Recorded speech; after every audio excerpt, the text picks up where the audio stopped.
हिमाल नै नेपालका लागि एउटा यस्तो विषय हो जसको कुरो गर्दा संसारका कुनै पनि देशको अगाडि नेपाल दोस्रो हुनु पर्दैन।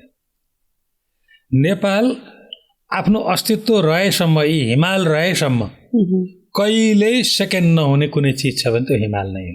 संसारमा 8000 मिटर माथि उचाइ भएका हिमालहरू 14वटा छन् भनेर विश्व पर्वतारोहण सङ्घले भन्यो नि, त्यति मात्रै होइन।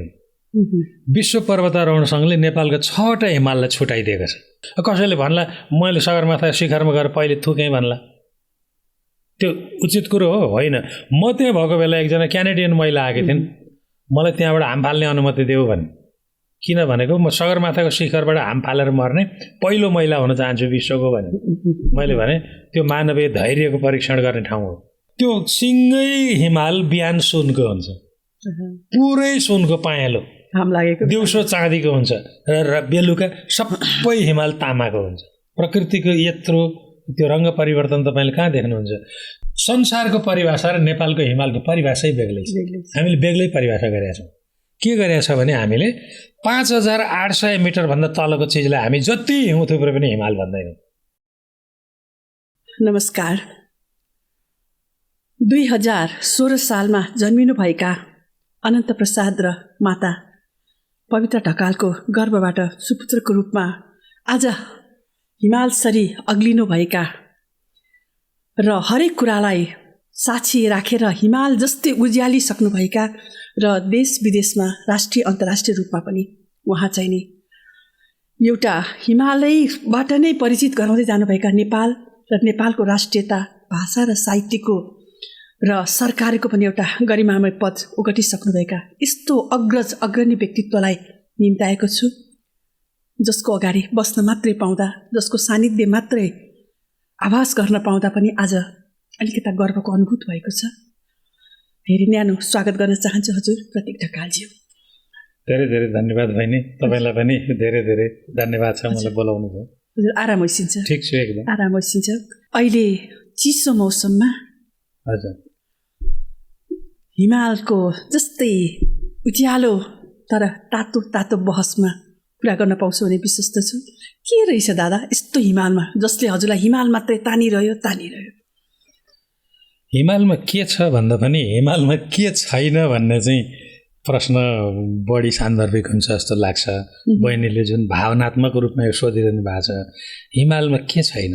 सृष्टिको सुन्दरता, रहस्य रम्यता, रौद्र रम्यता, अगम्यता, दुर्लङ्घ्यता, उचाइ, जिन्दगीमा सिक्नुपर्ने कुरा जति त सबै हिमाल त हाम्रो अगाडि उभिएर म जस्तै हौ भनिरहेकै छ। एउटा कुरो। अर्को कुरो, अब किन जिन्दगीभरि हिमाल मात्रै लेखिरहनु भएको छ त भन्ने कुरो चाहिँ, हिमाल नै नेपालका लागि एउटा यस्तो विषय हो जसको कुरो गर्दा संसारका कुनै पनि देशको अगाडि नेपाल दोस्रो हुनु पर्दैन। नेपाल आफ्नो अस्तित्व रहेसम्म, यी हिमाल रहेसम्म कहिल्यै सेकेन्ड नहुने कुनै चिज छ भने त्यो हिमाल नै हो। किनभने यो राजनीतिक देशहरूको संयुक्त राष्ट्र सङ्घ भन्ने संस्था छ नि, हो त्यस्तै यो विश्वभरिका पर्वतारोहीहरूको चाहिँ विश्व पर्वतारोहण सङ्घ भन्ने संस्था छ। राष्ट्र सङ्घ जस्तै विश्व पर्वतारोहण सङ्घ, जसलाई हामी छोटकरीमा UIAA भन्छौँ। त्यो भनेको union of international alpine association, विश्व पर्वतारोहण सङ्घ। नेपालको कसैलाई पनि थाहा छैन, सरकारले भन्या पनि होइन, तर यो भूगोल, यो धरती त सबैको हो नि। त्यो विश्व पर्वतारोहण सङ्घले संसारभरिका अग्ला हिमालहरूको सूची प्रकाशन गर्यो। त्यो सूची प्रकाशन गर्दा उसले के भन्यो भने संसारमा 8000 मिटर माथि उचाइ भएका हिमालहरू 14वटा छन्। 8000 प्लस है, 8000 मिटरभन्दा माथि बढी उचाइ भएका हिमालहरू संसारमा 14वटा छन् भन्यो त्यो विश्व पर्वतारोहण सङ्घले। अनि त्यही विश्व पर्वतारोहण सङ्घले के भनिदियो भने ती 14वटा मध्ये नेपालमा 8वटा छन्, दोस्रो छैन, 9औं छैन। भनेपछि टप 10 हिमालको कुरा गर्दाखेरि दोस्रो र 9औं बाहेक बाँकी 8वटा हामीसँग छन्। अब नेपालको मान्छे जान्ने थिए, सरकारले कुरा बुझ्थ्यो, हिमाल बुझ्थ्यो, यो देशका राष्ट्रपति, प्रधानमन्त्री, पर्यटन मन्त्री, पर्यटन सचिव भएका जिम्मेवारीमा बसेका मान्छे, राष्ट्रिय योजना आयोगका अध्यक्ष उपाध्यक्ष भनिएका, यो देश हाँक्छु भन्ने ठुलो भ्रम पालेर बसेका मान्छेहरूले यदि यो हिमाल चिन्थे भने सिनारियो नै अर्कै हुन्थ्यो, दृश्य अर्कै हुन्थ्यो। त्यसमा त म लागेको छु। दृश्य के हुन्थ्यो भने संसारमा 8000 मिटर माथि उचाइ भएका हिमालहरू 14वटा छन् भनेर विश्व पर्वतारोहण सङ्घले भन्यो नि, त्यति मात्रै होइन। विश्व पर्वतारोहण सङ्घले नेपालका 6वटा हिमाललाई छुटाइदिएको छ। उसले एउटा कञ्चनजङ्घा गन्छ, तर कञ्चनजङ्घाको वरिपरि अरू 4वटा हिमाल पनि, जस्तो यालुङकाङ भन्ने हिमाल त 8505 मिटर अग्लो छ, त्यत्रो हिमाल गणनामा छुटेको छ। लोत्से भनेर 4थो अग्लो भन्छ विश्वको, तर लोत्से सार र लोत्से मिडल त्यसको छेउछेउमा भएका 2टा हिमाल पनि 8000 मिटरभन्दा माथि अग्लो छन्। त्यसैले हामीले दबाब दिएर, हामीले कन्भिन्स गरेर विश्व पर्वतारोहण सङ्घलाई बुझाउन सक्यौँ यो कुरो भने संसारमा 8000 मिटर माथिका हिमालहरू 14वटा होइनन्, 20वटा हुन्छन्। अनि त्यो 20वटा हिमालमध्ये नेपालमा 8वटा होइनन्, 14वटा हुन्छन्। र यदि हामीले यो गणना गराएर 6वटा छुटेको हिमाल गणना गराउन सक्यौँ, हामीले सफलता प्राप्त भयो भने त्यही विश्व पर्वतारोहण सङ्घले जब top 16 giant Himalayas of the world भनेर निकाल्छ, giant Himalayas of the world top 16 भनेर निकाल्छ, सेकेन्ड बाहेक सबै 15वटा हाम्रा हुन्छ। अनि यस्तो चिज छोडेर तपाईँ के को कुरा गर्नु, के को फुलको गुराँसको कथा गर्नुहुन्छ? नेपालले चिनाउनु दोस्रो चिज बुद्ध प्रष्ट हुनु जरुरी छ। बुद्धलाई पनि संसारभरि सबैले मान्ने होइन, इस्लामले मान्दैन, क्रिस्चियनिटीले मान्दैन। बुद्ध हाम्रा गौरव हुन्। बुद्धलाई मान्ने भनेको ओमकार परिवारले हो, है? सबैले एसिया अफ द लाइट भन्छ, उसले भन्दै एसिया अफ द लाइट भन्दै लाइट अफ एसिया भनौँ, लाइट अफ एसिया भनौँ नि, होइन? त्यस्तै हिमाललाई त कुनै धर्मले इग्नोर गर्न, संसारका सबै धर्मका ईश्वरहरू हिमालमा बस्छन्, सबै धर्मका ध्यानीहरू हिमालमा तपस्या गर्न गएका छन्, सबै धर्मका प्राप्ति, उपलब्धि, उच्चता, दुर्लङ्घ्यता, अब साहस, धैर्यको प्रतीक भनेको हिमाल हो।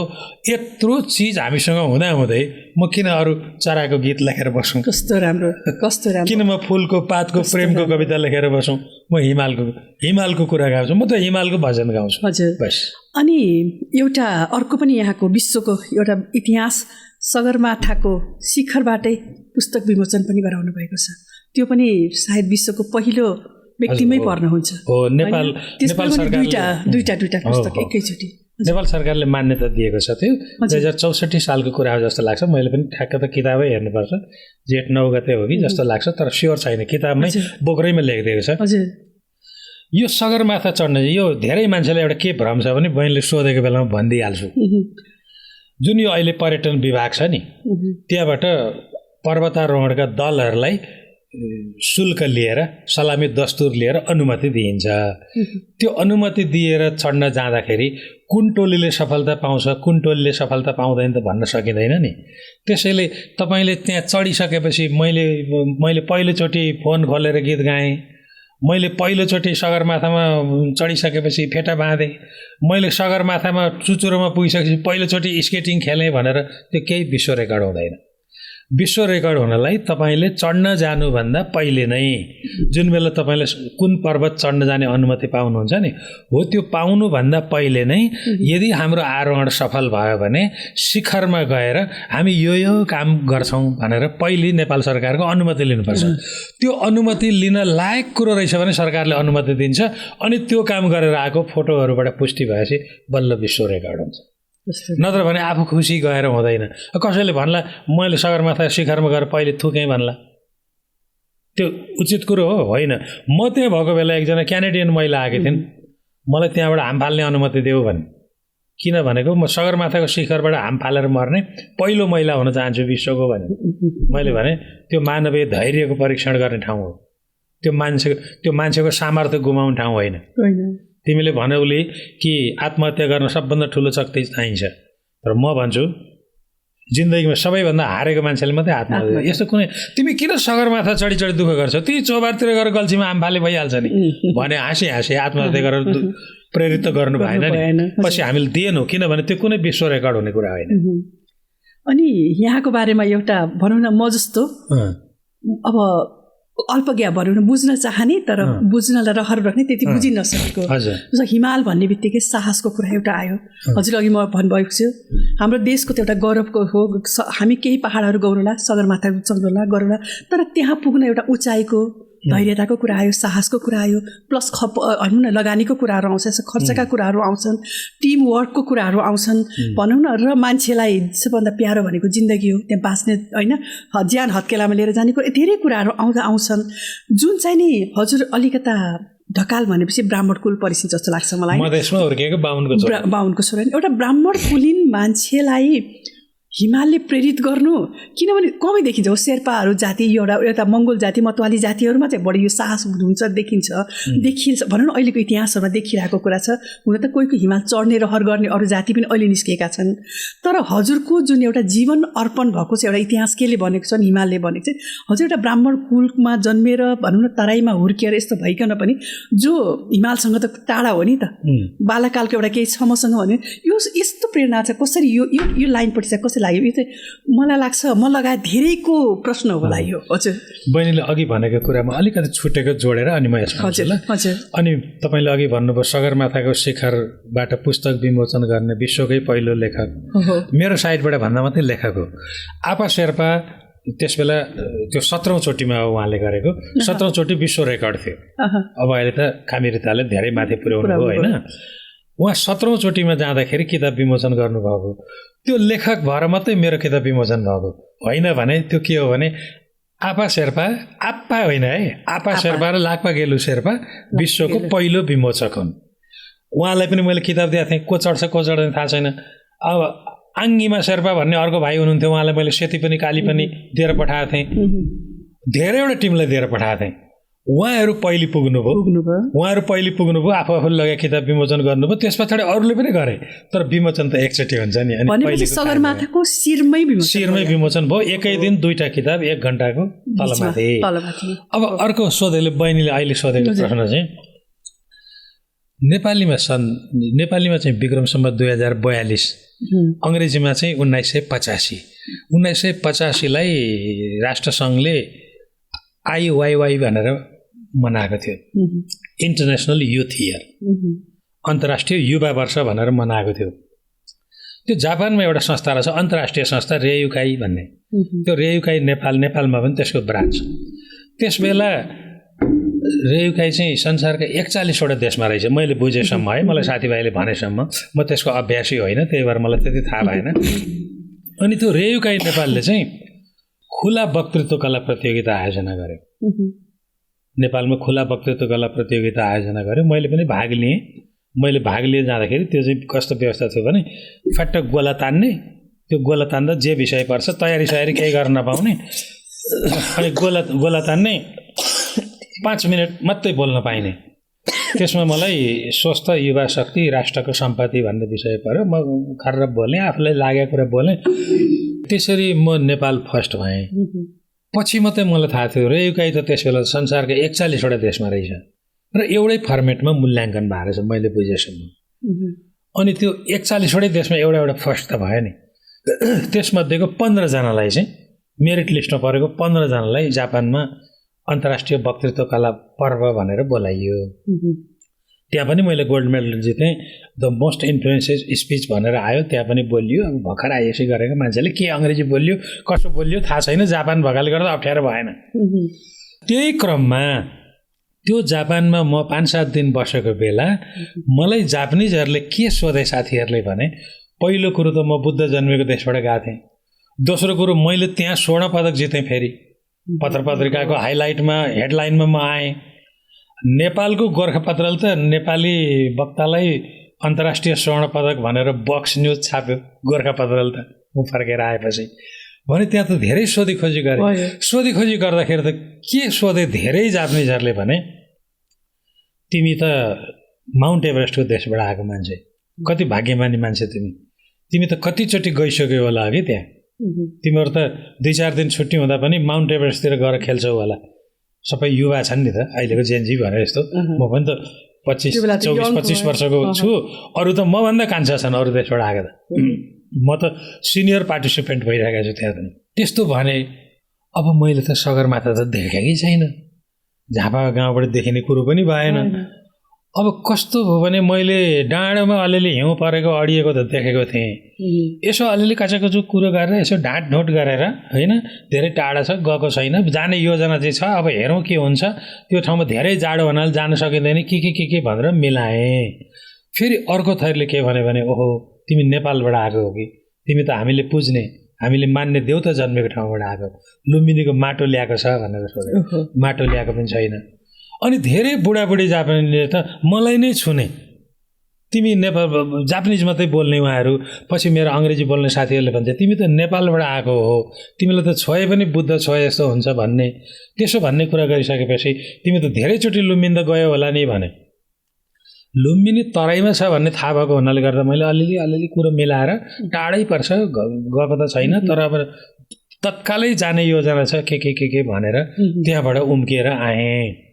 मलाई ढक्क के क्लिक गर्यो दिमागमा भने जब म नेपाल छोडेर नेपाल बाहिर कुनै विदेशमा म जान्छु भने घटीमा पनि मैले हिमालबारे केही कुराहरू, बुद्धबारे केही कुरा जानेर जानुपर्छ, होइन भने त्यो नेपाली नगए जस्तो हुने रहेछ। मलाई केही पनि थाहा छैन भने त किन जानु पर्यो।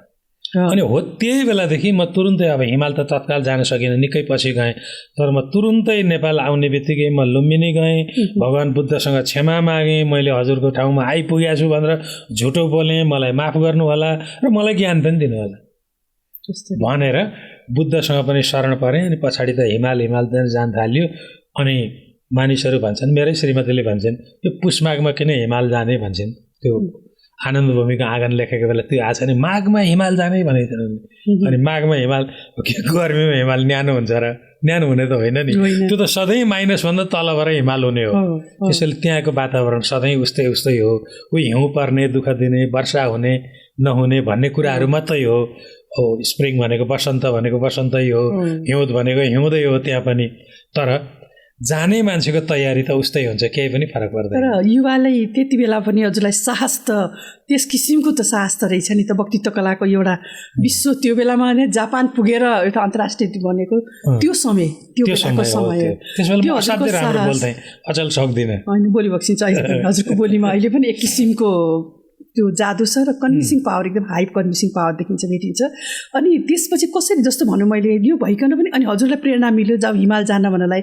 मैले भने एउटा हामी त जस्तै भए पनि एउटा ब्राह्मण खलक एउटा त्यो संस्कारभन्दा अलिकति बाहिर हिमाल भनेको जस्तो भएन, त्यो किसिमको के गाह्रो भएन हजुर? यस्तो हुँदो रहेछ क्या। म सबैभन्दा पहिले गएकै भनेको अप्पर डोल्पा गएँ, अप्पर डोल्पा पछि अप्पर मुस्ताङ गएँ। त्यहाँ मलाई के भयो भने उमेश मैनाली सचिव पनि हुन्थ्यो, पछि लोकसेवाको अध्यक्ष पनि हुनुहुन्थ्यो। उहाँ इमिग्रेसनको डिजी हुनुहुन्थ्यो, अध्यागमन विभागको प्रमुख भएको बेला। उहाँको भाइ पछि सचिव हुनुहुन्थ्यो नि गोपी मैनाली, ऊ र म चाहिँ हामी ब्याचै साथी, तिमी भन्ने।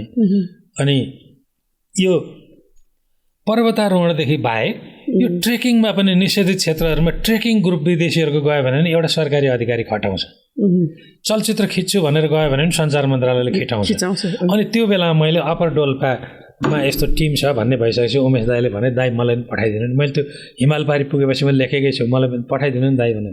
उहाँले पनि पहिलोचोटि यही सोध्नु, त मुलाई बाहुनको छोरो सक्छस् भन्नु, दाई म विचार त गर्छु नि, हेर्छु भने। त्यो अप्पर डोल्पा जाँदा पनि त हिमाल हेर्न दक्षिणतिर फर्किँदा त भन्ने मेरो ऊ नै छ त्यो। अब कस्तो भने नि त्यो मेरो यात्रा कस्तो छ भने बहिनी छक्क पर्ने स्थिति आउन सक्छ। एउटा कुनै कर्मचारी डोल्पा सरुवा गयो भने यहाँ रुँदै हिँड्छ शक्ति केन्द्रमा, मेरो पावर टुटेर मलाई डोल्पा पठाइदिए, मलाई सजाय दिन डोल्पा पठायो हजुर भन्दै रुँदै हिँड्छ। त्यसलाई लाज हुँदैन, त्यो रुँदै हिँड्छ। शक्तिशाली नै रहेछ, एकदम हिम्मतै गरेछ भने डोल्पा जान्छ र 5-6 महिनादेखि सरुवा हुन थाल्छ, कोसिस गर्छ। भयङ्करै ठुलो एडभेन्चरसै रहेछ भने 2 दिन हिँडेर सेफोक्सुन्डो पुग्ला। अब म त फोक्सुन्डोबाट उठेर 11 बास माथि गएँ। फोक्सुन्डो ताल कस्तो छ भन्ने त मलाई थाहा छ नि। तालको किनाराबाट दक्षिण किनाराबाट उठेर तालको उत्तर किनारामा बसेको हामी बास बसेको। अनि त्यो क्याराभानमा जुन नक्कली जोक्पे खस्छ नि, नक्कली जोक्पे खस्छ, सकली जोक्पेलाई खस्नबाट बचाएको हामीले। त्यही भएर मैले भूमिकामै लेखेको थिएँ, एरिक भ्यालीसँग मुभी क्यामेरा थियो र उनले विश्व प्रसिद्ध चलचित्र क्याराभान बनाए। मसँग कल्पना शक्ति र कलम थियो, त्यही भएर यो किताब लिएर म पाठकको बिचमा आएको छु भनेर पछिल्लो संस्करणहरूमा मैले भूमिकामै परिवर्तन गरेको छु। यसरी गइसकेपछि अब के भयो, पहिलोचोटि त हिमाल त देखियो, आइस्याक्सले काटेर त्यो भन्दा भन्दा आइस्याक भनिन्छ, आइस एक्स हिम बन्चर हो, हिउँ काट्ने बन्चर हो, त्यसले काटी काटी बाटो बनाएको हिँडे पनि देखियो, कम्मरमा डोरी बाँधेर माथि चढ्नु परेको बाटो पनि देखियो होइन।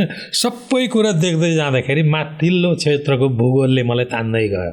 अचम्म, यस्तो विचित्र, त्यस्तो के को धुवाँ धुलो कलुषित मन पाप केही छैन, जहाँ सिङ्गै क्षेत्रमा काटमार हुँदैन। हेर्नुहोस् त, खुम्बु क्षेत्र काटमार हुँदैन, कुनै जीव हत्या हुँदैन। त्यहाँ तपाईँले कहाँबाट चोरी चकारीको कल्पना गर्नुहुन्छ? तपाईँको सामान हराओस् बाटोमा जस्ताको तस्तै भेटिन्छ। त्यो कुनै बुद्धिस्टले कुनै गर्दैन, त्यहाँ कुनै अपराध गर्दैन। त्यस्तो ठाउँहरूमा पुग्दै गएपछि सक्कली नेपाल हाम्रो आफ्नो परिचय चाहिँ यता रहेछ, हेर्नुपर्ने कुरो चाहिँ यहाँ रहेछ भन्ने लागेर जाँदै गएँ। अब तपाईँलाई सगरमाथाको बेस क्याम्पको कुरा गरौँ। जब म 5औं चोटि सगरमाथाको बेस क्याम्पमा जाँदै थिएँ, त्यसबेला श्रीमतीले भनिन्, एउटै ठाउँ कतिचोटि जानुहुन्छ, बरु नयाँ ठाउँमा जानु नि भनिन् क्या। अनि मैले भने एउटै ठाउँ को गएको छ, हरेकचोटि बेग्ला बेग्लै हुन्छ। म पहिले जाँदाखेरि श्रीयारको दुर्घटना भएको विमान टाउको चाहिँ तल र पुछार चाहिँ ठाडो पारेर बसेको थियो। दोस्रो चोटि जाँदाखेरि टाउको चाहिँ ठाडो र पुछार चाहिँ जमिन मुनि बसेको थियो होइन। म आफैले त्यो रेस्क्यु हेलिकप्टरको त्यस्तो हालत देख्दाखेरि अरू मान्छेको बिग्रेला, मन बिग्रेला भनेर त्यो मैले धातु वेल्डिङ पद्धतिबाटै त्यहाँ काट्न लाएर सफा गर्न लागेपछि, किनभने म त्यही क्षेत्रको काम गर्ने थिएँ। सगरमाथाको फेदीमा जानुहुन्छ, पाट्ट जमिन फुटेको छ, 200-300 फिट गहिरो खाल्डाहरू भेटिन्छ, तल निलो हिउँ छ। कहाँ देख्न पाइन्छ त्यस्तो कुरो? विकसित देशहरूमा रेल छिराउने सुरुङ जस्ता त्यही छन्। अनि यति चर्को घाम लाग्छ त्यो हिमालको फेदीमा कि यत्रो चौडा थाप्ले ढुङ्गाले भुइँमा बस्यो, बाँकी त हिउँ पग्लिँदै तल गयो। 8-10 फिट अग्लो खम्बा, त्यही ढुङ्गाको छायाले परेको भाग त हिउँ पग्लिन पाएन।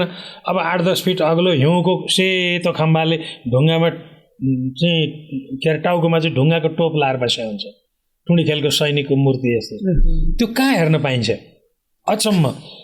जस्तो यो जस्ता पाताको खोच हुन्छ नि, खोल्सा हुन्छ नि जस्ताको, त्यहाँबाट शीत झर्छ। त्यो शीत झर्दै झर्नुभन्दा जम्न छिटो भएर बिहान उठ्दा रेशमको पर्दा जस्तो हल्लिराखेको हुन्छ। त्यो हेर्न कहाँ पाइन्छ? अन्त त्यहाँ बाहेक त्यो सिङ्गै हिमाल बिहान सुनको हुन्छ, पुरै सुनको पायालो, दिउँसो चाँदीको हुन्छ र बेलुका सबै हिमाल तामाको हुन्छ। प्रकृतिको यत्रो त्यो रङ्ग परिवर्तन तपाईँले कहाँ देख्नुहुन्छ?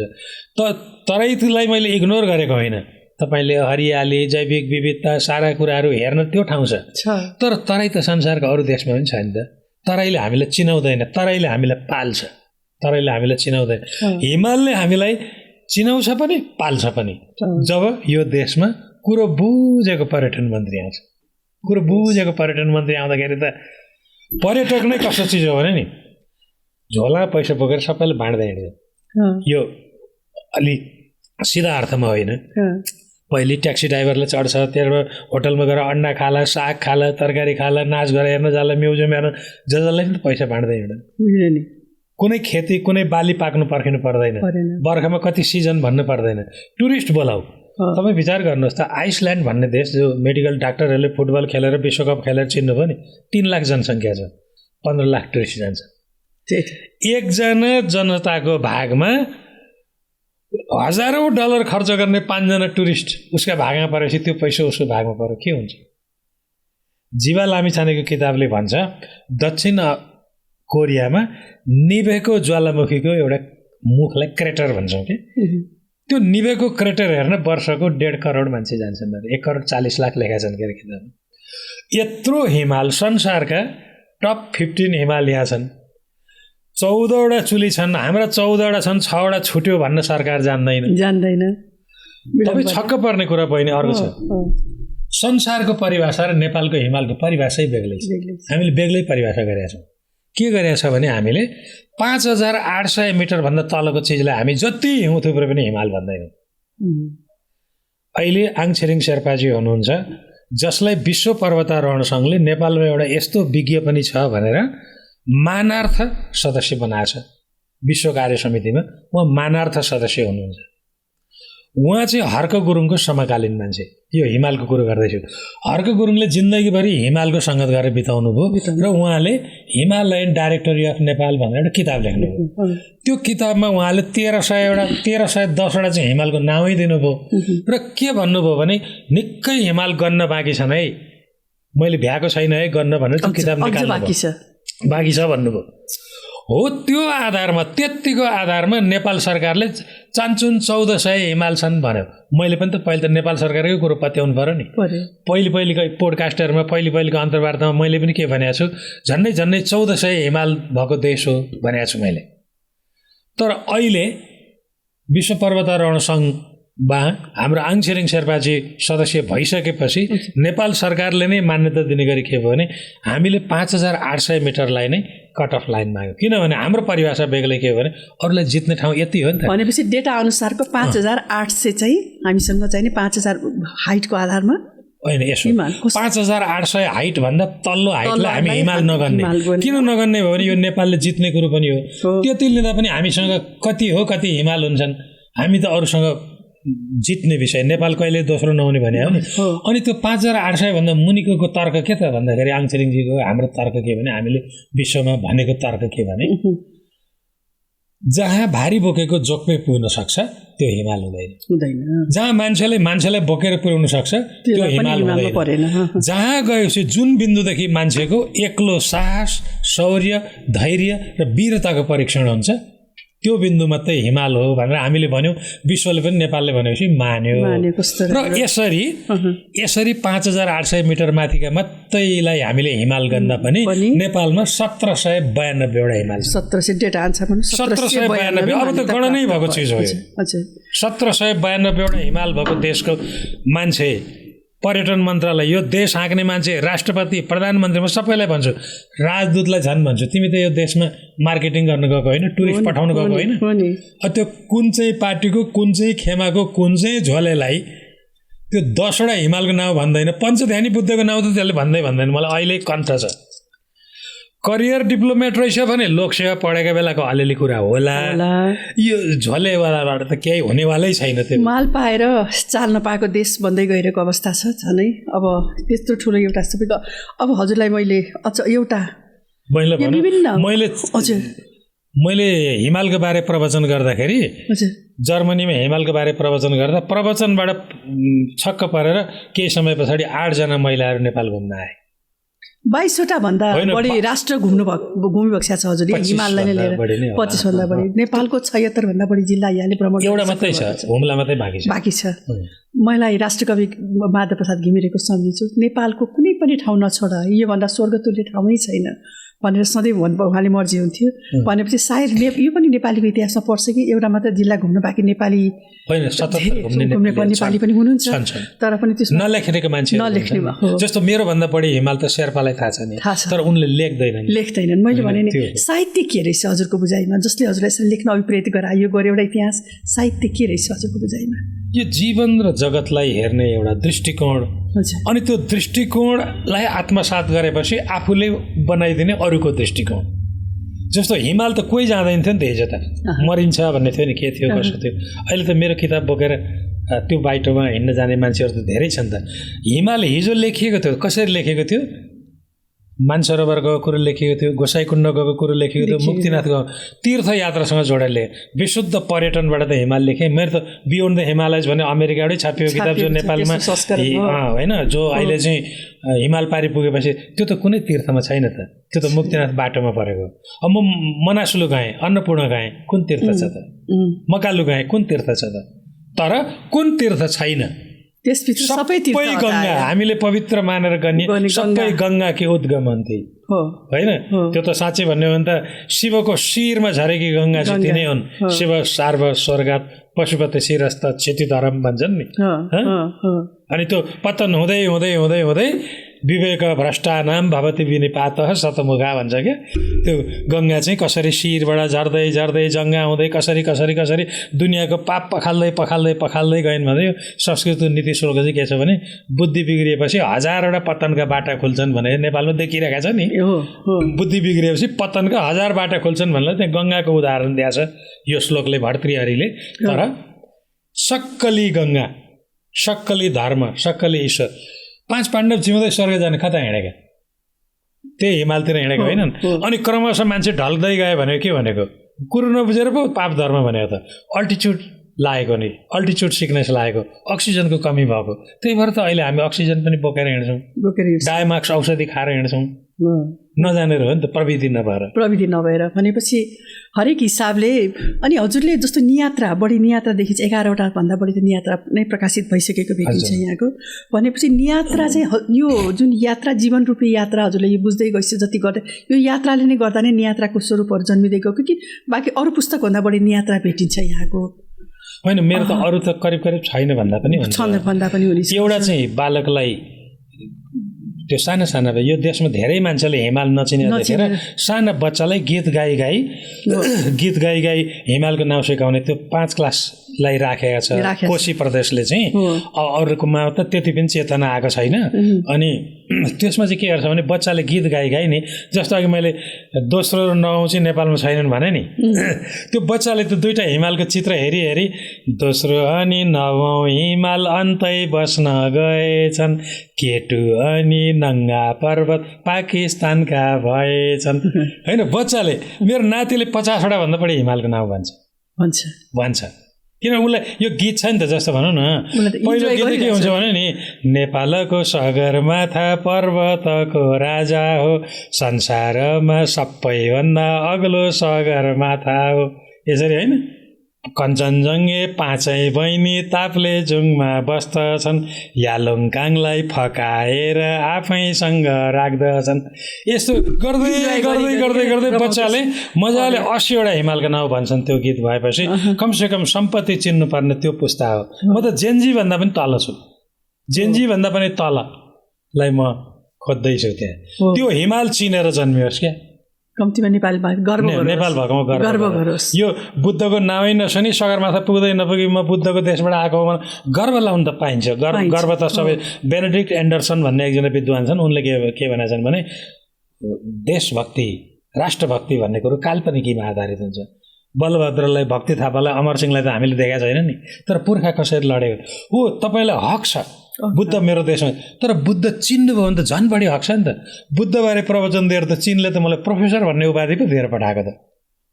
किनभने उनीहरूले एउटा गैर बुद्धिस्ट नेपाली बुद्धबारे यसरी बोल्ला भन्ने त सोचेकै थिएन उहाँहरूले त। होइन, मैले त उहाँहरूको बुद्धको तिब्बत दुगार्चारेजी, थाङथोङ ग्याल्पो, साङ्गादोर्जी, ओपामे छेपामे, गुरु रिम्पोछे, डोलमा सबको कुरा गरिराखेको छु। हिमाल यात्राकै क्रममा बुद्धलाई पनि अझ चिन्ने अवसर भयो। यसो हुन्छ नि त।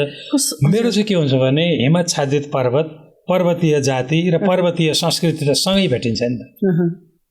तपाईँले गाईबस्तुको घाँस खाएको देख्नु भएको छ, तर मुखमा छाप्री बाँधेर आलु खाएको देख्नु भएको छ? घाँसै आलु हो त, घाँसै छैन त त्यहाँ, छाप्रीमा आलु हालेर खुवाउने हो। कल्पना गर्न सक्छ कसैले? कति त्यो मारकाट निषेधित क्षेत्र भएकाले गर्दाखेरि वन बाख्रो, झारलहरू तपाईँ हिँडेको बाटोमा सँगसँगै आउँछ। अलिकति तपाईँले प्रयत्न गर्नु भने सुमसुम्याउनु पनि दिन्छ। किनभने उसलाई मान्छेले मलाई हानि पुर्याउँछ भन्ने त उसको शब्दकोशमै छैन। कति पवित्र कुरा, कति कस्तो पवित्र कुरा, कति माथिको कुरा, यो कल्पनै हुँदैन। एकजना 76 वर्षको जापानिज बुढी मान्छेलाई मैले भेटेँ धेरैचोटि, जाँदाखेरि कुनै भेटमा भेटेँ। अनि तपाईँलाई दुःख लाग्दैन, तपाईँलाई मर्छु कि भन्ने डर लाग्दैन? यस्तो ठाउँमा 78 वर्षको मान्छे आइरहनु भएको छ भनेर मैले सोधेँ। अनि के भने मरेपछि टोकियोको जमिनमा मरे के हुन्छ, नेपालमा मरे के हुन्छ? जब मर्नु नै छ भने टोकियोमा मर्नु र यहाँ मर्नुमा के फरक छ? टोकियोको भिडभाडमा मर्नु भन्न त यो हिमालको सेनेरिटी, शान्तिमा मरियोस्। होइन, बुद्धको छेउमा बुद्धलाई हेर्दै हेर्दै मर्न पाएँ। मैले सिकिसकेँ नि तिम्रो देशको भने। के सिक्नु भनेको? ओम मानी पेमे होङ भन्नु हो। मैले सच्याउन ओम मणिपद्मे हुँ रूप हो र भन्दा पनि ओम मानी पेमे हुँ सच्याउ ओङ मानी पेमे होङ भन्नुभएको थियो। त्यही ठिक छ। निष्ठाले पुकारेपछि ईश्वर पनि आउँछ। म त्यहाँ आउँदाखेरि म पनि त बिरामी पर्छु। सगरमाथाको पहिलो रात बास बस्न नसकेर 1 बजे त म उठेरै भागेको छु। तपाईँले भवानी खतिवटाको किताब पनि पढ्नुभयो होला, आधा फोक्सो सासमा भनेर कसरी रेस्क्यु गरेर उहाँलाई लोबुचेसमा ल्याएर मैले मान्छे डराउँछन् भनेर नलेखेको मात्रै हो। त्यस्तो ठाउँमा त फोक्सो त आधा पो सास हुन्छ, शरीर त चेतना त जाँदा जाँदै पो हुन्छ। त्यही भएर म त्यतापट्टि सङ्कट पऱ्यो भने मैले जानेको यताको देउता बोलाउँदिनँ। पुकारमा पनि म उतैको देउ। किनभने महाभारतमा के भन्छ भने नि, जब दुर्योधनले दुशासनले द्रौपदीको साडी ताने, हे कृष्ण मलाई बचाउन आऊ भनेर द्रौपदीले आर्द्र पुकार गर्दाखेरि हे कृष्ण द्वारिकाधीश भनेर बोलाइछन्। हे कृष्ण द्वारिकाधीश। अनि पछि द्रौपदीले गुनासो गरिन्, कति ढिलो आउनुभएको, झन्नै मलाई नाङ्गो पारिसकेको भन्दाखेरि तिमीले मलाई अप्रत्यक्ष सम्झ्यौ। म त कहीँ थिएँ, हे कृष्ण द्वारिकाधीश भनेर तिमीले बोलेछौ, म द्वारिका हुँदै आउनु पर्यो, त्यसले गर्दा मलाई ढिलो भयो भने। त्यही भएर म त त्यहाँ गएँ भनेदेखि त मैले त के छ भने ओपामे छेपामे गुरु रिम्पोछे डोलमा ओम मानी पेम्यौ, राति निद्रा लाग्दैन ओम मानी पेम्यौ, ओम मानी पेम्यौ 100 चोटि भन्ने, 100 चोटि उल्टाउने, ओम मानी पेम्यौ भन्दै जाने। अनि वैरोचन बुद्धलाई सम्झिने, अक्षव्य बुद्धलाई सम्झिने, रत्न सम्भवलाई सम्झिने, अमोघ सिद्धिलाई सम्झिने, अमिताभ बुद्धलाई सम्झिने। अमिताभ बुद्ध पुरै शान्ति प्रदान गर्ने। अमिताभ बच्चन भन्छ नि अहिलेको मान्छेले त, तर हरिवंश राय बच्चन त यति विद्वान हुनुहुन्थ्यो कि उहाँले आफ्नो छोराको नाम बुद्धबाट राखिदियो। पश्चिम पञ्चध्यानी बुद्धको एउटा सानो सानो चैत्यमा तपाईँले पश्चिमतिर फर्केको बुद्ध देख्नुहुन्छ, उहाँ नै हो अमिताभ बुद्ध। पूर्वतिरको चाहिँ अक्षव्य, दक्षिणतिरको रत्न सम्भव, उत्तरतिरको अमोघ सिद्धि र केन्द्रमा हुन्छ वैरोचन बुद्ध। तपाईँले देख्नुहुन्न, त्यो चैत्य बनाउँदाखेरि तल केन्द्रमा राखेको हुन्छ, त्यस्तो हुन्छ। त्यो हिमाल बुद्ध, शान्ति, संस्कृति अनि अहिंसा यी चिजहरूलाई छुटाएर हेर्नै मिल्दैन। पूर्वीय दर्शन कति एउटा पूर्वीय दर्शन अन्तर्गत हामी रहेर हामीले काम गर्दाखेरि यो त्यसै ऋषिमुनिहरूले गएर त्यसै शिवजीले तब हिमालमा गएर तब गरेर चाहिँ सिद्ध प्राप्त गर्नु भने हाम्रो त्यसै चाहिने यो कयौँ ऋषिमुनिको देश, यो हिमालय देवालय पर्वतले ढाकेको देश। विडम्बना भन्नुपर्छ, यहाँहरू जस्तो पात्रहरूद्वारा केही सिकेर अथवा पद दिनुपर्ने प्राज्ञिक व्यक्तित्वहरूलाई त ससम्मान दिनुपर्ने कहाँ यहाँहरूबाट मात्रै केही सिकिदिए पनि सायद हैन सिके मात्रै पनि हुन्थ्यो। अब हामी मन्त्री हुने मान्छेले सिके मात्रै पनि हुन्थ्यो कि जस्तो म अहिले भन्दिनँ, पब्लिकली त म भन्दिनँ हो कि, तर हामीले पर्यटन मन्त्रालय सम्हाल्ने अवसर पाउनु हो भने त नि हामीले त काम सिक्नु पर्दैन त। म त 30 वर्ष त्यहीँ बिताएर सिंहदर, म त भोलिपल्ट दुर्गममा जहाज कसरी पठाउन सकिन्छ, आरओईलाई सम्मान कसरी गर्न सकिन्छ, आरओईको मेडिकल इन्सुरेन्स कसरी हुन सक्छ, अहिले पनि त पर्यटन मन्त्रालयसँग सम्बन्धित अधिकांश ऐन नियम मैले लेखे हुन् र अब आउने सङ्घीय पर्यटन ऐनको मस्यौदाकार पनि मै हुँ। अनि त्यस्तो व्यक्तिलाई पनि सरकारले चिन्न नसक्नु, भनौँ न एउटा उज्यालोको प्रतीकको पर्यायको रूपमा बनिसक्नु भएको छ कुलमान घिसिङज्यू। उहाँको यही अहिले हजुरले भनिबक्सेको जस्तै म्यानेजमेन्ट स्किल बुझेको मान्छेले म्यानेजमेन्ट स्किल लगाएर त्यो मान्छेलाई परिचालन गर्न पाए त सो त हुन्छ नि त।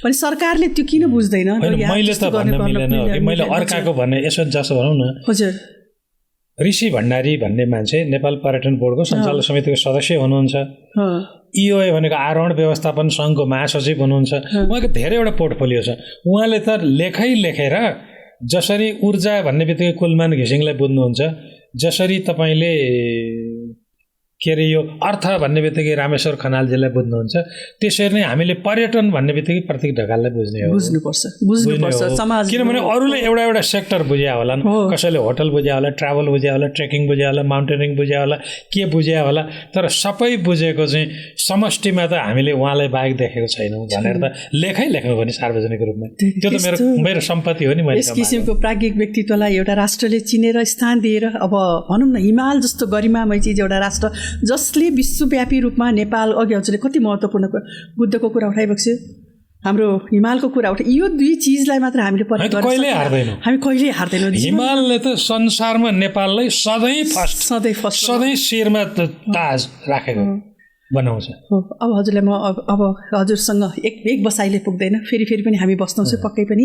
यतिको आदरणीय व्यक्तित्वसँग लिने धेरै कुरा हुन्छ र हजुर जस्तो व्यक्तित्वलाई लिएर आएर यहाँ हामी 2 शब्द भन्न पाउँदा पनि धेरै मलाई लाग्छ यो हिमाल बुझ्न चाहने, नेपाल बुझ्न चाहने र भाषाभाषीको लागि अब नयाँ पुस्तालाई हजुरले दिने सल्लाह भनौँ, हामी जस्तोलाई के सल्लाह के कसरी चाहिने अझ अगाडि बढ्नको लागि साहित्यलाई भनौँ अथवा नियात्रालाई भनौँ अथवा हिमाललाई भनौँ के सल्लाह दिन खोजिसिन्छ हजुरले? अध्ययन हो। यो साधनाको कुनै सर्टकट हुँदैन।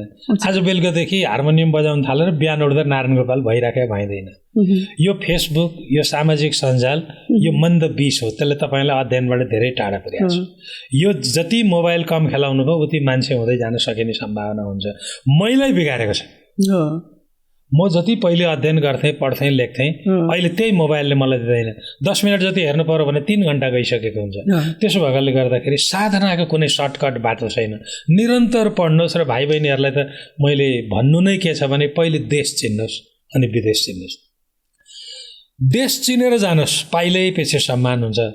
तपाईँले प्रसङ्ग निकाल्नुभयो, जर्मनीमा हिमालबारे बोलेर 1.5 घण्टा बोलेर मैले 1.5 लाख रुपियाँ नेपाली पारिश्रमिक पाएँ, 3 लाख रुपियाँ पारिश्रमिक पाएछु। त्यस्तो व्यक्तित्व मैले त जहिले पनि भन्छु, नेपालबारे नचिनिकन विदेश जानुहोस्, लेबर हुनुहोस्। 3D, dirty, danger, difficult. नेपालबारे बुझेर जानुहोस्, विज्ञ हुनुहोस्, सम्मानित भएर आउनुहोस्।